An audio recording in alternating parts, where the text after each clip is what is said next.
ভাই হল যে মাত্র আসতাম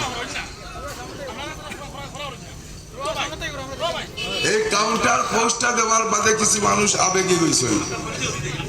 এই দিন সারা করিমগঞ্জ শহরের চতুর্দিকে সব সদর রাস্তা বন্ধ করিয়া দেওয়া হয়েছিল, ব্যারিকেড করিয়া দেওয়া হয়েছে।